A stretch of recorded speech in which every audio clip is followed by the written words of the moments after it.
coding used to be the top skill back in 2017, 2018. Now we have vibe coding tools, Karnataka State Police hackathons, which is centered around AI. The last 2 years it's been happening and things like that. And there are other state police. But defect identification. So AI can play both sides in that game. So AI can be used to create defects and AI can be used to detect defects. So especially in Operation Sindoor, if you see there's too much of fake information which had come out. I think soft skills will play a huge role. Soft skills like resilience, soft skills like adaptability, having growth mindset and things like that. So having the soft skills like critical thinking, reasoning, these are kind of skills which will help them sail through the uncertainties and things like that.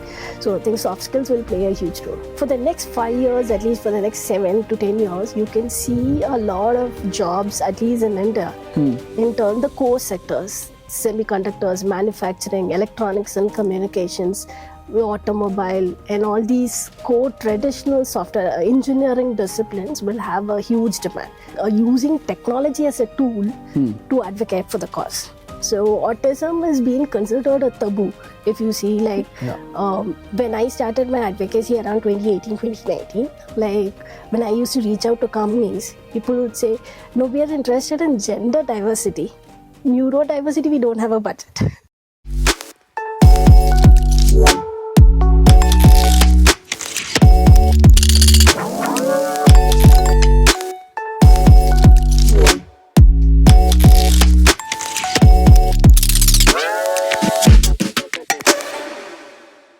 Well, on my episode today of, as I say, the Karmine Kompass, Pivotal Conversations, today we have a very special guest, again in Bangalore, and I'm with her in the studio. She is Usha Rangaraju. Hi Usha, and welcome to the Karmine Kompass. Thank you so much for inviting me. It's my pleasure to be here. You know, you're an expert, an absolute SME, I would say, in the AI space. And AI is the buzzword today. In fact, sometimes you feel, are we really talking a little too much about AI? Is that really happening? That's what the non-AI guys think about. But what we want to know is, what actually sparked your journey into AI? This is yet to happen, is what we think, but there's so much happening. Maybe if you could share. So when I started out as a software engineer, and I didn't have any plans to get into AI in the first place, so I can call myself an accidental data scientist or an accidental AI engineer. But it so happened I was upskilling myself in a lot of fintech because I had earmarked like fintech is a domain which I wanted to be in. So my first project was building an AI-based trading system. So they wanted somebody who has a very good knowledge in investment banking. And they also wanted somebody who had a fair amount of understanding in mathematics and fair amount of understanding in some parts of AI, where I was a perfect fit. And that's how I ended up in my first side gig project. And that kicked off really well. And now I have a very full-fledged, very successful consulting career in AI. And that's how. And I've done a diverse set of things in my career. I think that's also one thing which AI has opened doors to. I mean, it is now possible for people to take up diverse roles, take up roles which did not exist in the traditional era of software engineering and things like that. So I also work as an adjunct faculty at a lot of universities. I do consulting, and I mentor people. I lead AI communities and things like that. So and I also advocate for autism using AI. So using technology as a tool to advocate for social cause. So these are like various things which I've done in my career. So Usha, that's really one interesting element that comes out. You are an investment banker, right? And the reason I say this is a lot of our listeners, right, they are into various different careers, right? Be it banking, maybe this is the BFSI space, but a lot others. And that's where AI is going to make a huge impact, right? And you have actually, started off, a lot ahead of time, where from an investment banking career, you also got an opportunity to get into AI. But what was that phase of life? How did that actually, if you double click, what did you do to get into that AI space? What was that opportunity that came your way? So that my listeners also, maybe look forward to such career options in due course? For AI, I would say it was networking and being part of communities, and helped me land my first gig in AI. Because these days jobs are not like, the more you know people. So these days when I go and sit in a cafeteria, I turn around, I see people talking about AI. I randomly go introduce myself. I'm a data scientist. I also work in AI. And 20 minutes from that conversation, I would have ended up in my gig. They would either call me to their company for training their employees and things like that. So networking is a very crucial skill which you require, for landing your, especially consulting gigs or, the side gigs and things like that, and upskilling yourself. So when it comes for a full-time employee, the kind of skills which you require is different when it comes for consulting role. Consulting in AI is different. Consulting in AI means you get a software project as a contract, complete it end to end, and then deliver it. That is what consulting role in AI means. True. It's different from business consulting. So for landing up a contract job in AI, you need to be very skilled in the end-to-end landscape.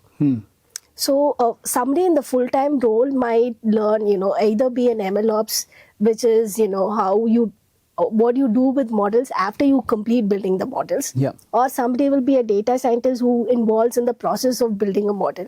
They'll be specializing in one area of it, and they'll have a team of 20, 30 people to help them out. So it's a group effort which comes out. But when it comes for consulting, you don't have the liberty to have 20, 30 people to assist you. So you might have to have skills where you are at least familiar in most of the entire landscape of AI, and being able to code it from the scratch and take it to completion. So the kind of skill sets which you require is very good. And one skill set which I would like to highlight is coding skills. Okay. So when I started, coding was the topmost skills, but I think that has changed right now with the vibe coding era and all that. You just give a prompt and you're done with the full application itself. But 2017, 2018, back then, I think coding was the topmost skills. And here, when you're consulting, you should be good with business, negotiating it, being able to speak the domain knowledge. Yeah, that's great. Yeah. So if you're sitting with if you're sitting with somebody from the manufacturing, especially in the semiconductor space, they're just going to talk. They do not know AI, so they're just going to walk you through the business problem statements. So your ability to grasp the problem statements at a very short period of time, being able to propose, and they do not know AI, so you need to talk in a language which will help them understand things as You need to step into their shoes. Yeah. So the communication skills matters a lot and things like that, especially when you speak with the domain people and things like that. So you mentioned, right, upskilling yourself was very much that was required.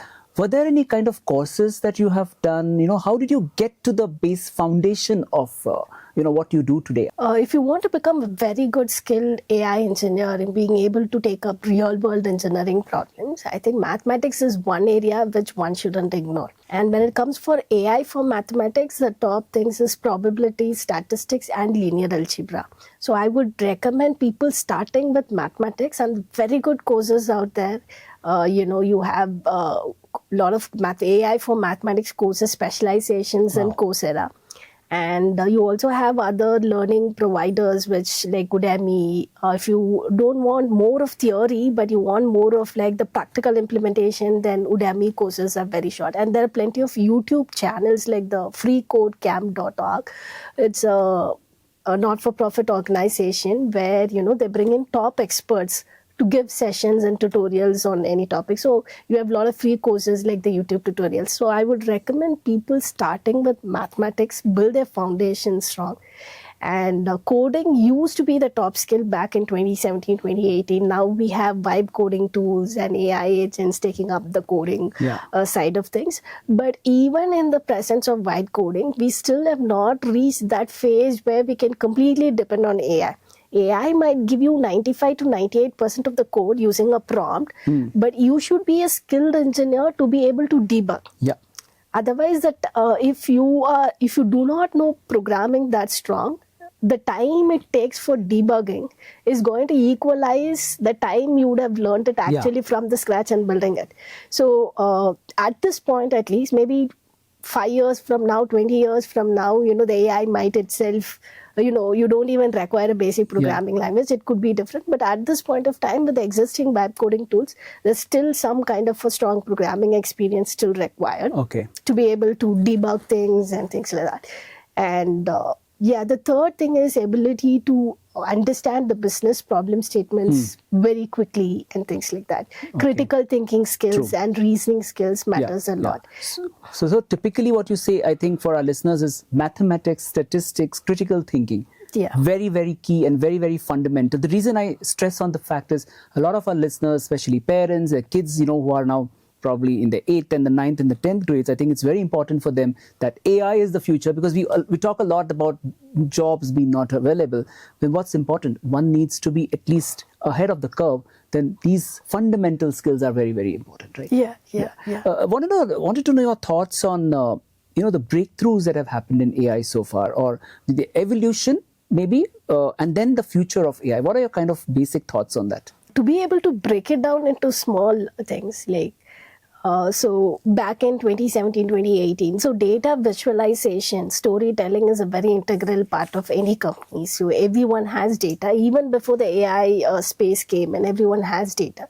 So how do you tell stories? So visualization, predominantly we had tools like Taboo, or we had like a traditional programming language like Python, where you have to take a data set, then you have to like configure, do things, or write Pythonic code to actually show different charts. So now cut back to 2025, I would do this was the workflow in 2017, 2018. Now in 2025, I would just click on the plus button in Gemini or ChatGPT, upload an Excel sheet, give a prompt, draw 10 different charts using this data. I want the statistics analysis of cross comparisons of this field, that field. And just a prompt I would give. It would give me the entire report, and it would give me all the charts and things like that. So that's one evolution. This is an example in a business scenario, because every company, irrespective, even before the AI evolution, storytelling and data analysis, dashboards and all this is an integral part of every company and every industry. So how this particular use case has transformed in the years. And so this evolution has been, one thing is AI has taken over the content space completely. Absolutely. I used to be a content writer. So it used to be one of the lucrative fields for side gigs, where you can make huge money if you're an expert in a specific field, and where you can create contents for because every startup who is building a product, especially in US, they're looking for content creators to write blogs and create video content using their product. So this used to be a huge business until 2022. People used to make about $600 per blog, at least in the AI space, for a US-based startup. Now cut 2020, the ChatGPT released, and 2023, I think from March, those people who hired so many content creators started reducing it. They might have had 15 content creators. They brought it down to 2. They would just create content using ChatGPT and other Gen AI tools. Simple as that, And then they'll just have 2 people to go through it and, see if there's any hallucination, because AI's output is not completely, it cannot be tested. So 2 people is sufficient now to just read through it and, bring it to the format we want. So AI has revolutionized content creation. So I think it has revolutionized many other fields as well. So I've just taken a couple of examples. So especially the research. The research, and every company has a huge amount of knowledge source, and nobody has the time to go through that knowledge source and find the answer. This is one very important use case. You name any industry, any domain. For example, I was having a conversation with somebody from healthcare domain. So the person told me they have one important use case. Whenever healthcare, I think it is very important for them to do a patent. Whenever they release something new, they have to check for patenting. They have to check for certain rules across certain countries and things like that. So this process used to take them 4 to 6 months just to see if there is any conflict of interest or somebody has already done what they.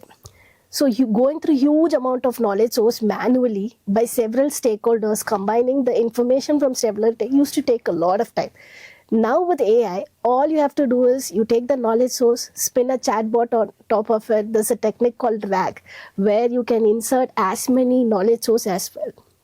And you don't have to, this technique prevents others or, from knowing about your private information and things like that. So you can just feed your knowledge sources to this, chatbot, and then you can start asking questions and it'll go skim over all the entire knowledge source, get you the answer you require. So this process of knowledge finding, knowledge search and things like that, as I think it's revolutionized multiple use cases across multiple domains as well. So there are many interesting use cases we can... Yeah, of course, we'd love to know a lot more use cases, the examples, the kind of instances and events you have come across in life. I wanted to know from you, Usha, about, the role of India, right? AI and India. Now, as we all know, India is definitely digitizing across sectors. How do you see AI uniquely evolving in the Indian ecosystem? And which kind of ecosystem is the role of AI being far more right now that you foresee from your experience? AI, I think when it comes for India, I think there are a lot of, when you take government sectors, especially policing and things like that, they've already, several state department police have already started using AI since 2022. They have AI-based helmet detection, AI-based license plate detection. So a person, I think Kerala has already implemented. It's Kerala, there's a specific lane where there's high-speed cameras all over. And when you over speeding, and if the person is not wearing a helmet, the camera automatically catches it and it scans and finds the license plate of the person. And from the license plate, the Aadhaar number is linked, and Aadhaar and PAN card of the person is retrieved. And from there, they get the address and automatically email and a postal thing regarding the fine is sent to that person. So this is many state departments have already implemented AI, and Bangalore has still more advanced stuff with drones and things like that. The Bangalore State Police have already implemented, and we've had a couple of years they were having Karnataka State Police hackathons, which is centered around AI. The last 2 years it's been happening and things like that. And there are other state police. This is one in the public sector and things like that. When it comes for environmental and social causes, there were a lot of group of students in Mysore where there was a very polluted lake in Mysore where they wanted to clean up. They were using IoT-based devices. When you go for a water body, you might have to identify areas where it is highly polluted. And then there's a strategy which you need to follow in terms of cleaning the water body. It cannot be like a brute force approach. So you can, using IoT-based sensors, you can find the areas where which part of the water body is most polluted, and that could give you a strategy for cleaning that particular water body and things. This is a project which was university projects done by a group of students in Mysuru. And so there are plenty of, use cases where the state department and the central government has come up with different use cases, and it's already implemented as well. For example, if you go to airport, DigiYatra check is one thing which everyone does. Absolutely. That's powered by AI. And that's done in a very nice way, because if you take the entire DigiYatra application, at every phase of the DigiYatra release, they have been calling reviewers from the public, data scientists, to review them, got feedback, incorporated the feedback as well. So the DigiYatra is completely powered by AI. So plenty of applications already, linked to AI, which the government is currently doing. But there's plenty of to be done as well. Because semiconductor manufacturing is one area which is very problematic, because if you end up finding the defect at a later stage, you completely lose, because the life cycle phase is very long for them. And the earlier you identify defects, the less money you lose. You identify the later phase, then you lose a lot of money. True. So defect identification at a very early stage. There's plenty of use cases around semiconductor manufacturing which can be automated by AI. And there's a new design chips which can become. And for a country like India, government can, there's already a lot of hospitals which have started using AI-based diagnostics, but they're still not being widely used in government hospitals and things. That's one area where the government can tap into and things like that. So AI is not just used for diagnostic too. AI can be used for finding new medicines as well. So in fact, there's one story where AI came up with a drug for malaria, and then AI came up with a lot of drugs for a lot of flus and things like that. So drug discovery is one area where the government, both the public and private sector, can tap it, because it literally takes about billions of dollars to come up with a drug, the testing, the number of years and things like that. And AI comes up with the drug formula in 1 week. So billions of dollars being reduced to, maybe like $5,000. And 10 years being brought down to 1 week. And there's several instances of already use cases where in other countries AI has come up with drugs for very rare diseases and the other epidemic diseases as well. So this is the one area where Indian government can tap into. In fact, what is interesting, Usha, as you mentioned, is the role of the government, so proactive, right? Especially knowing India, most of the times it's the private sector, of course, both the private and the public sector participation. But generally it's when we talk of development, when we see progress, it's generally the private sector. But here you see the police force, the universities, the governance of a city, kind of, these administrative departments, deploying AI solutions. I think that's very exciting. And the kind of level of knowledge they have, is far reaching. I think that's what it is. I think one more thing which I would like to add here is deepfake identification. So AI can play both sides in that game. So AI can be used to create deepfakes and AI can be used to detect deepfakes. So especially in Operation Sindoor, if you see, there's too much of fake information which had come up. So Usha, which are those sectors in India which are seeing the highest return on investments, or the ROI, from AI investments in manufacturing or logistics, BFSI or healthcare? So it's a spectrum of industry. But where do you see the real, the return on investments is really high of these 4 or 5? The manufacturing, the BFSI, the healthcare, or its logistics? Where do you see the massive contribution going in? Which also means that the jobs scenario in this space is really scary. Am I right in interpreting it in that sense? Yeah, true that. So you can see headlines coming up every now and then. I think 2 years back it was used to be once in a month or once in 45 days we used to have stories coming out. Company has fired 90 employees, company has fired 80% of the employees because AI has automated majority of the work and things like that. So that's definitely there. So I'll start from the reverse. One industry which might have the lowest ROI could be banking. So the ROI in terms of efficiency or in terms of monetary, there are different parts of ROI too. In terms of efficiency, banking will have the highest. Banking will have good as equal to others. But in terms of monetary, I think it may not be that high. The reason is banking is one domain which comes with huge set of restrictions. There's restrictions imposed by RBI. So there could be a lot of tools out there in the market which could get things done easily for you. But in banking domain, you cannot use those tools. There are regulations from RBI where you cannot use certain models. You have to get approval for using the model, approval for using a certain cloud providers, approval for, or there's several layers of tech stack you have to incorporate before even installing a small library and things like that. So something which could be easily done with X amount in other domains could cost a lot in banking as well because of the number of approvals which they have to take and the time it takes to actually take it to production. So the time is money. It's going to take you a lot of time in banking even for coming to. So that is one industry where efficiency, it can be good in banking because, a lot of call center automations is completely taken over by AI right now.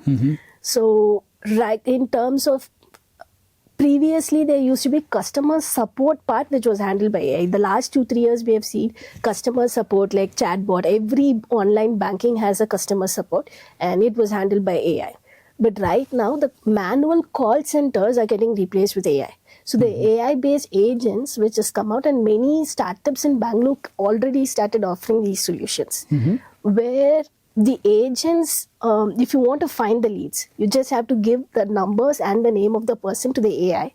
So the AI itself will take the number, dial the person, ask them questions and respond to the customer. And this can be done in multiple languages.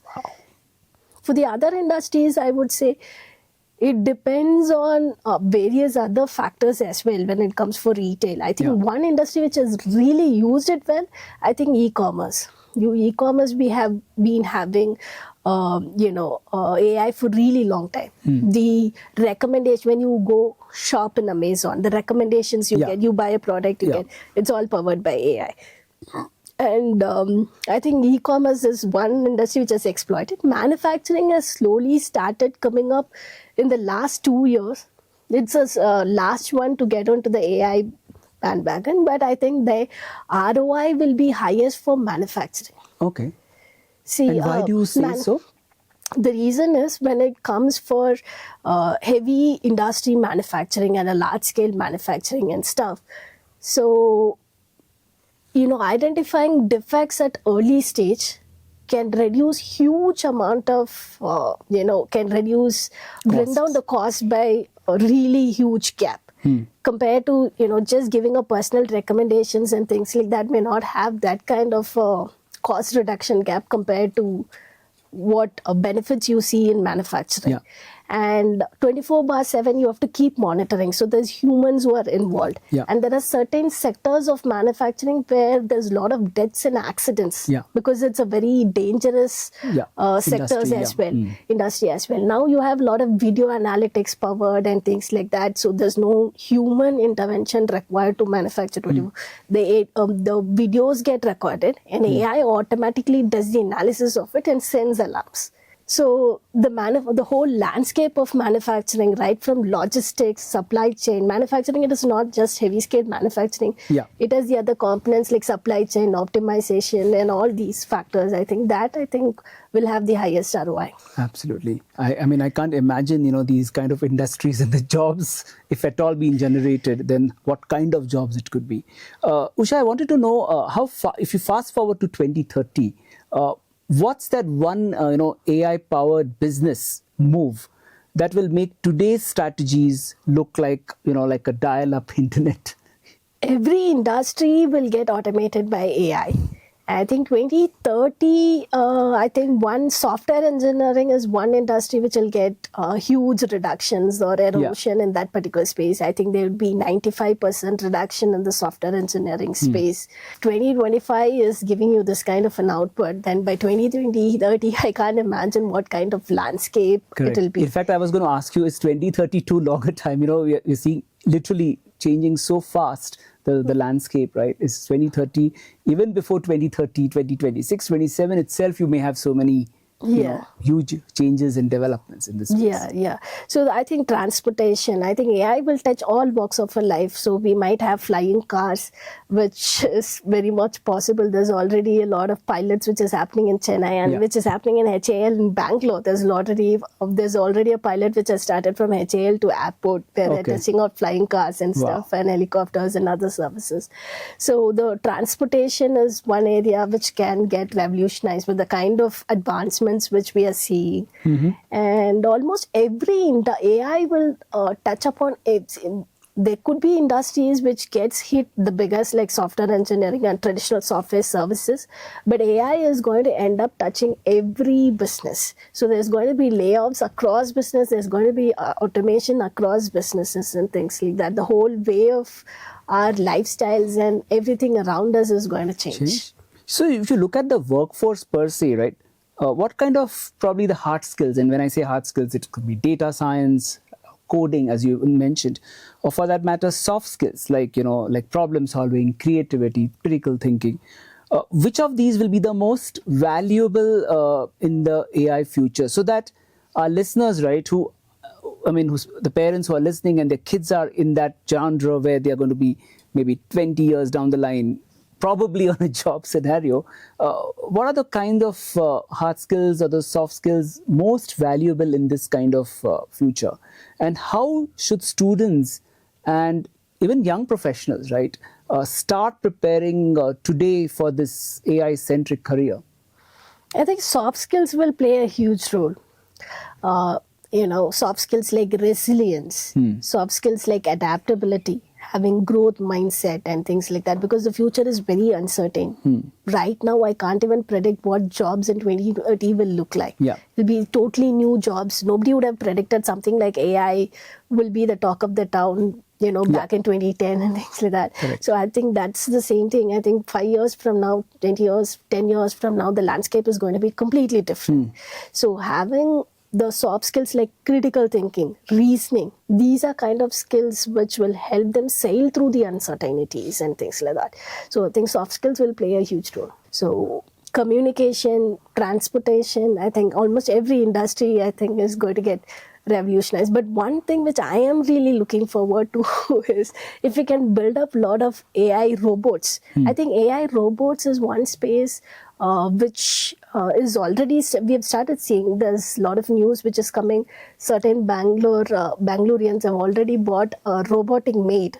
If we can use it positively for our environment, maybe in Bangalore especially requires a lot of cleaning and things like that. So I think AI robots can definitely, and AI which can interact with the environment, physical environment. That will be, I think, the future. Right now we have a lot of limitations around large language models. Whatever we are seeing generative AI, there's a lot of limitations around it. To be able to see that era of artificial intelligence, we want the AI to interact with the physical environment, create autonomous decisions and things like that. So I think that is the space where we are heading to. Okay. So in terms of, and again, it's a very, very discussed space, and I'm sure you guys have interacted a lot and discussed a lot, is ethical AI, right? So ethical AI or societal risks around it. Do you think they are under discussed comparatively? What are the kind of discussions around in happening right now in this kind of a space? Is there a discussion in the first place, and what's been done to counter that?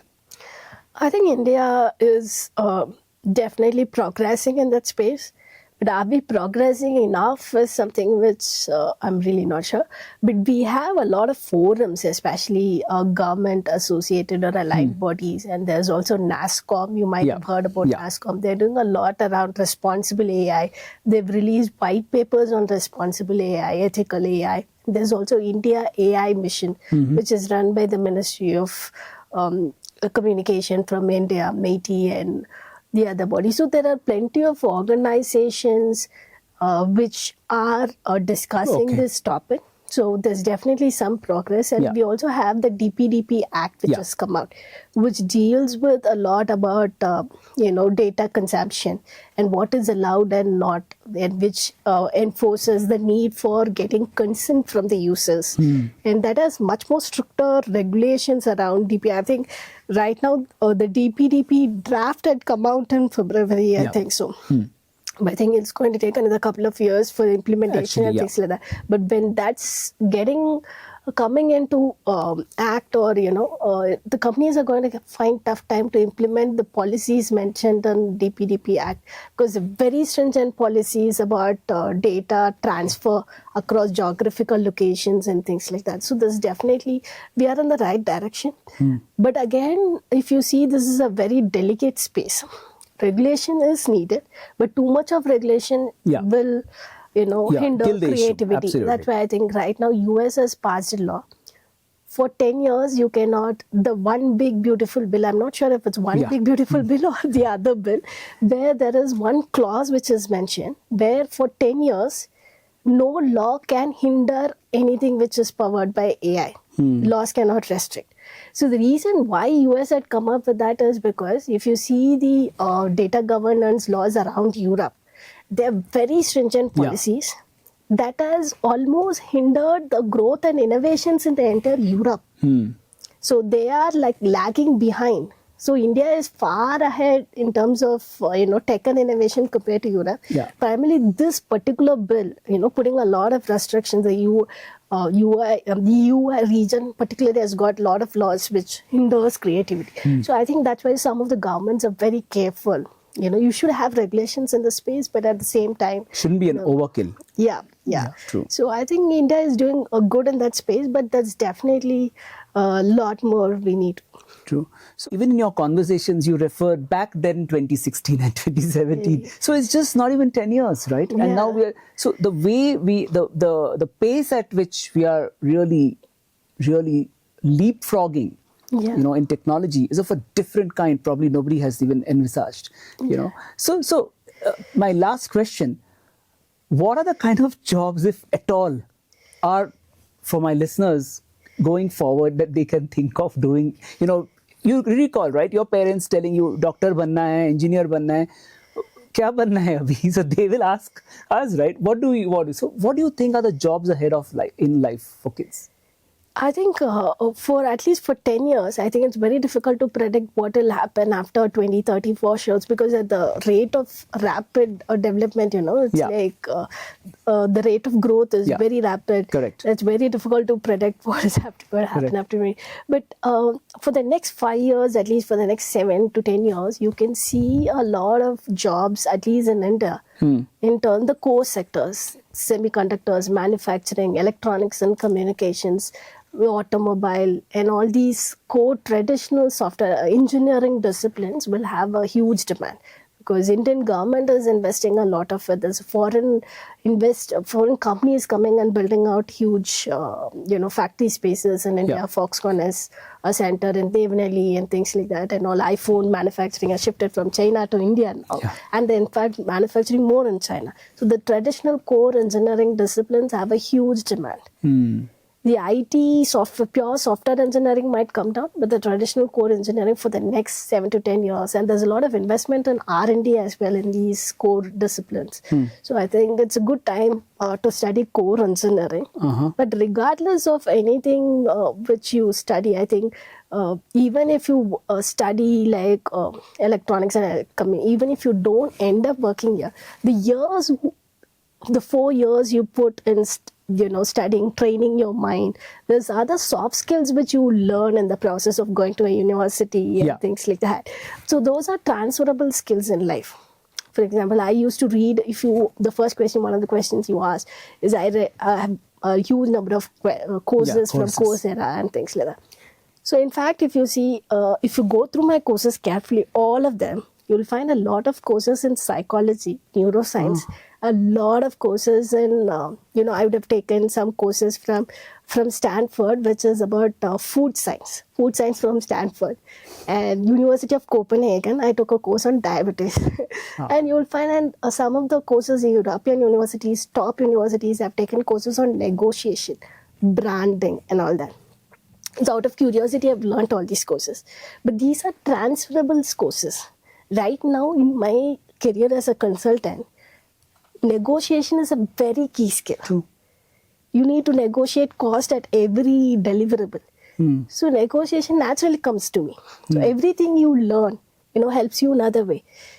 People ask me one question, how you're able to manage so many different things. It's optimization. So optimization, how do you manage your time? So to manage your time, people only think like, you have a timetable, you get things done. No. Managing your time actually is very related to your brain. Food science. Food plays a huge role. What kind of foods you eat, determines how healthy you are.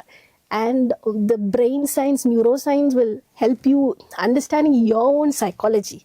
Plays a huge role. What works for others may not work for you. So there's a lot of neuroscience, a lot of psychology and food science. There's a lot of other factors which actually play a huge role in optimizing your time. So a lot of things in life is about transferable skills. So I would recommend when you're starting out, take up a degree which you really enjoy and things like that. And this definitely, because the future is uncertain.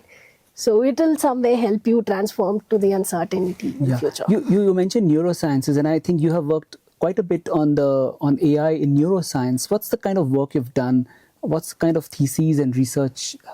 So I am an advocate for autism. So I've been building, using technology as a tool to advocate for the cause. So autism is being considered a taboo. If you see, like, when I started my advocacy around 2018, 2019, like when I used to reach out to companies, people would say, no, we are interested in gender diversity. Neurodiversity, we don't have a budget. Wow. They were so brutal, huh? Yeah. So now, 2023, 2024, I get so many calls and requests from companies across Bangalore and India to come and speak at their neurodiversity related event. So in just 3-4 years, if you see, the advocacy has grown so much. So at least 2019, 2018, there was a taboo. So when you have a topic which is not, people are not so comfortable discussing or things like that, you might have to use different creative ways of advocating it. One of the ways you can use for dealing with very sensitive issues or a topic which everyone feels similar is technology. Because everyone is interested in AI. Correct. So if I'm going to do an autism 101 session in 2019, nobody would turn up. But if I say I'm going to do AI for autism, Infosys, we had one session where we had 700 people. It was a COVID time. 700 people turning up for an AI for autism session. Yeah, imagine. So that AI was actually helping you, overcome the other discomfort around that advocacy and things like that. Yeah. So I identified certain use cases where AI could be successfully used for autistic kids. So autism is a spectrum condition. So we have people on the lower end of the spectrum who require severe, who have severe difficulties in doing their day-to-day task. But we also have people on the higher end of the spectrum, and which is poorly misunderstood.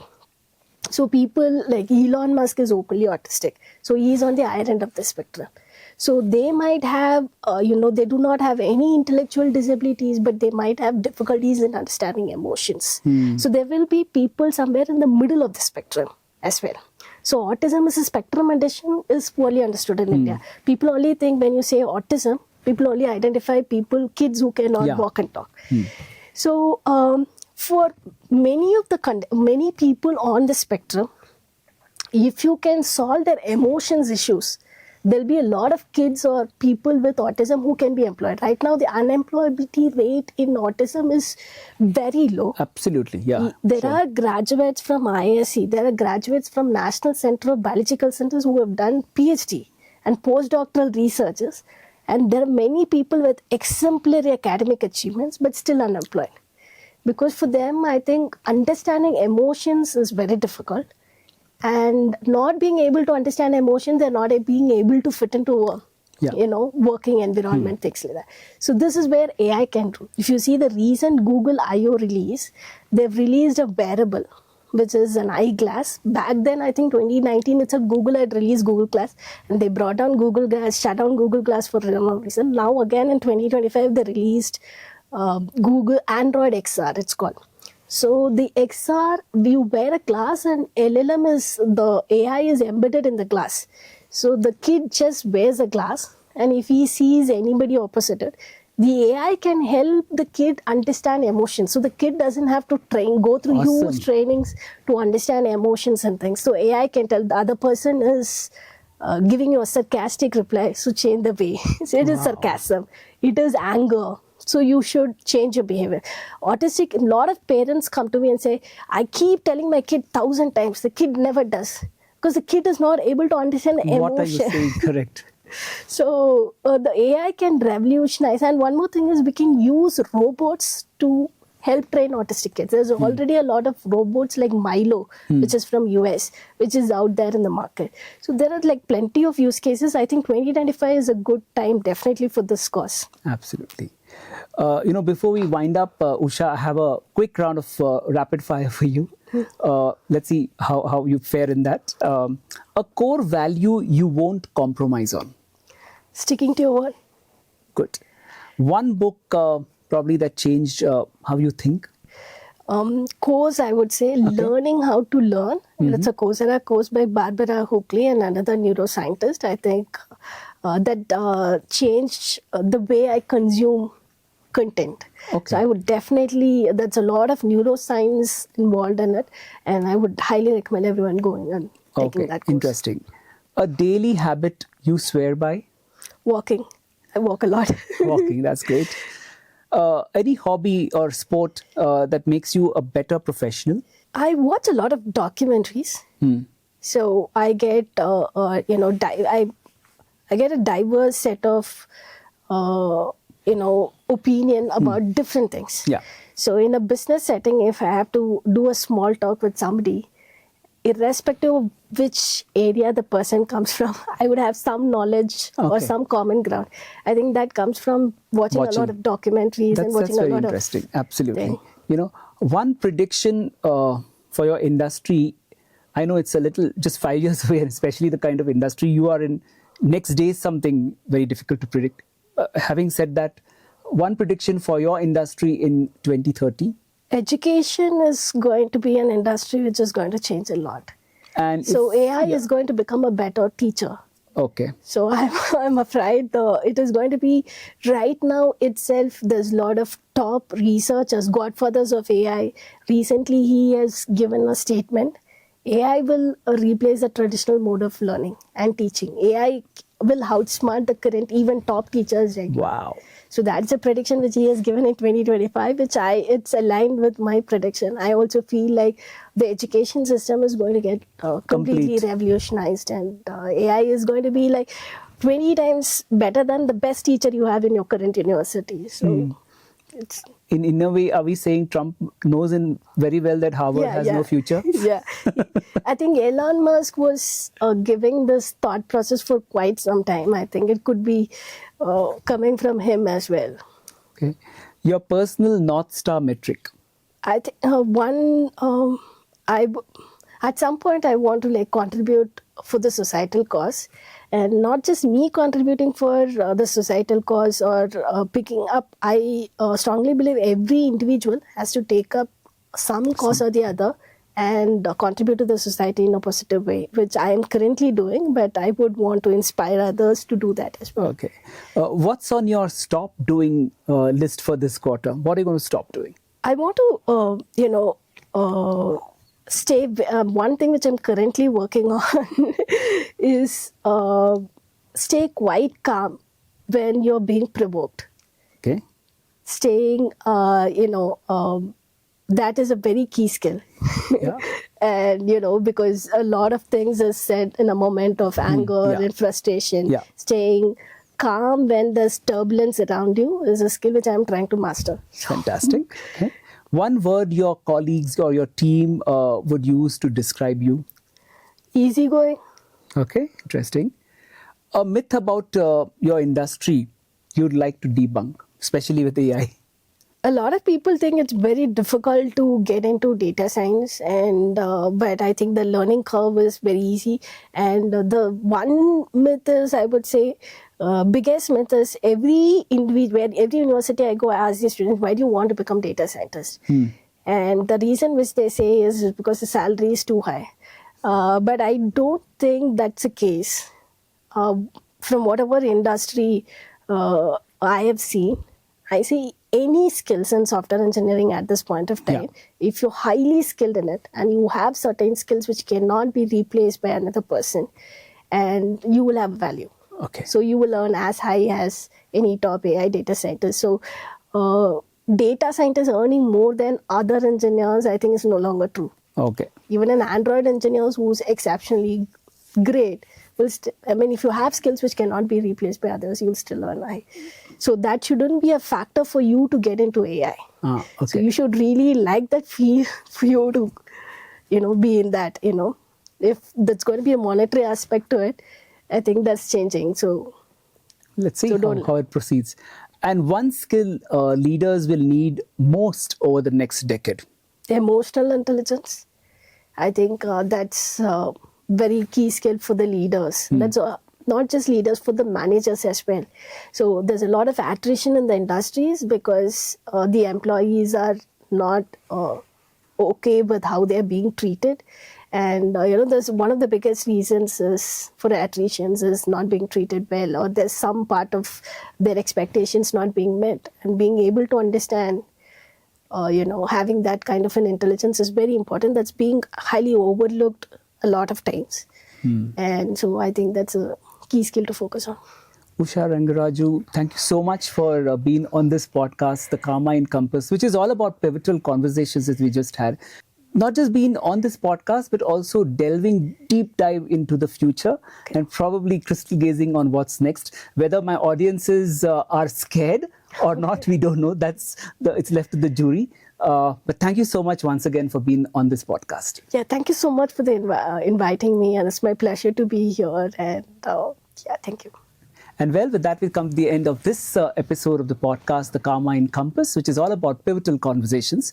And with me, Santosh Sirur, and my guest today, Usha Rangaraju. Thank you once again for joining in and always being a part of The Karmine Kompass. Thank you.